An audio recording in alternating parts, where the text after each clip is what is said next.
Assalamualaikum warahmatullahi wabarakatuh. My name is Nandini Putri Mazria from class 1C. I'm gonna tell you a review novel by Paulo Coelho with title The Alchemist. This book genre is fiction fantasy. I feel this book is not only honored, but I feel blessed to be able to read this book because this book has made such an impact on my life that I don't even know how comfortable I feel talking about the style of the writing. The Alchemist is a book which contains the story of a young shepherd named Santiago and his journey to the pyramids of Egypt after he dreamt about finding treasure 2 times.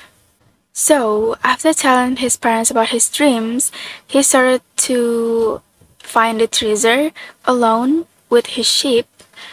And at first, his journey is across Tarifa, and then to Tangier. In Tangier, he met Melchizedek, so he claimed himself as King of Salem. He gives a lot of advice to Santiago, and also he gives 2 stones. It's Urim and Tumim. He said that the stones will help him to make decisions. And after he gives Santiago the stones, he take the sheep. Also, Melchizedek said that he should follow his omen. I don't even know what the omen is, but I think omen is the words of heart, maybe. And then in Tangier, he stopped at the bar and met a man, and the man take him to walking on the plaza, but the man is cheating Santiago, so Santiago just got robbed by the man, and yeah, he didn't have anything. So after that, he looked at the crystal merchant at the plaza, and he said that he wanted to work on his place. No, at first he just wanted to help him clean the crystal, but finally the crystal merchant hired him to work, and Santiago worked in a crystal merchant for like 11 months, for almost 1 year. After he has a lot of money, he decided to continue his journey to find the treasure in Egypt. He joined the caravan that was going to Al Fayoum, Egypt. In the caravan, he met the Englishman who was looking for the alchemist. The caravan went further and then stopped by because there is a war between the tribes in the Oasis, and they don't know when will the war end. So, while waiting, Santiago asked the desert people, asking about if they know the alchemist who could healing people, but they all know about the alchemist. And then he met Fatima, and he realized that he was falling in love with Fatima.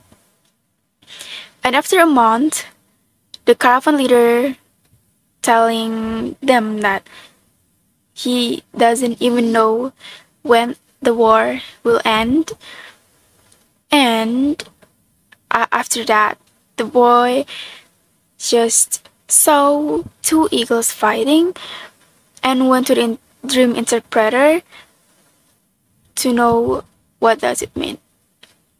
And yeah, after a long incident, he already met the alchemist, and after he met the alchemist, the Englishman was gone. Like, they are separated.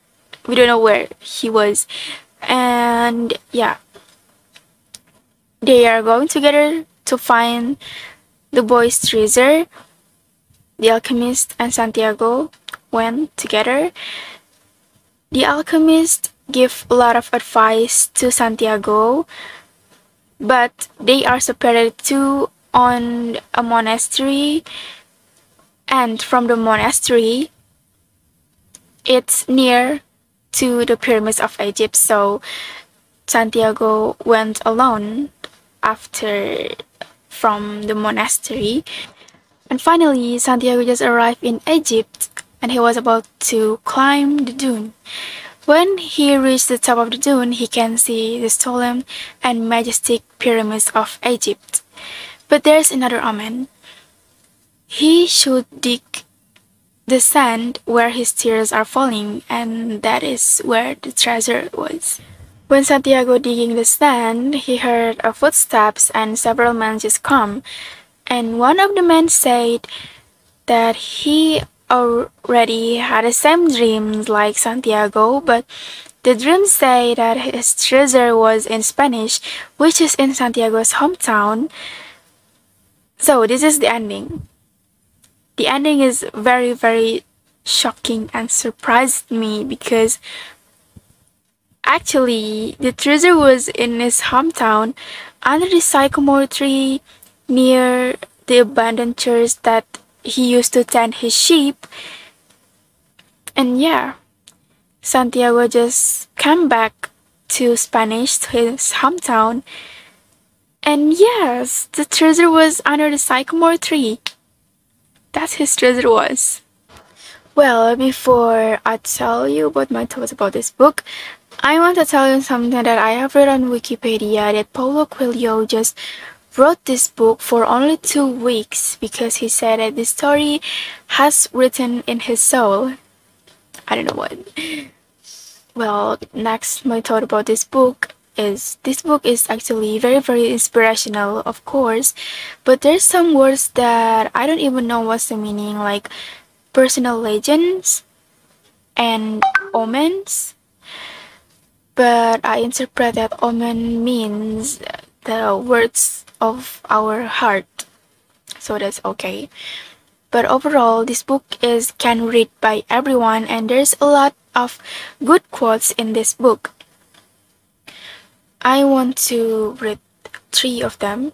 First, everyone seems to have a clear idea of how people should lead their lives, but none about his or her own. It means like we have to live our life first. We don't have to arrange other people's life, you know. And second, there's only one thing that makes a dream impossible to achieve: the fear of failure. It means, it's clear, okay? It means the lessons we can take is don't be afraid.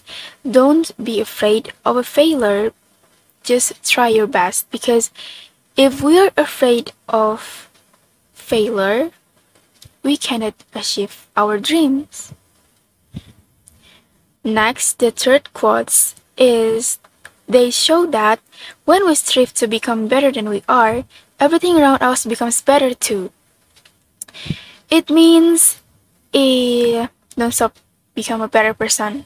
We have to be kind to be a better person, because if we are a kind person, it can make impact around us. The world can be better for us. The world can be kind for us, like that. I hope you understand. Well, yeah, you all should read this book. I really recommend this book to you all because I think this book is very, very inspirational, like I have said before, and it gives more universal message, and too many life lessons can we take from this, like about topics in life such as dreams, expectations, love stories, dilemmas of life's problems, and everyone can read these books like what I told before. Maybe you will get new insights after read this book. Who knows? So at the end, I'll say thank you for watching. I hope you can read this book and we can discuss together. So yeah, thank you. Wassalamualaikum warahmatullahi wabarakatuh.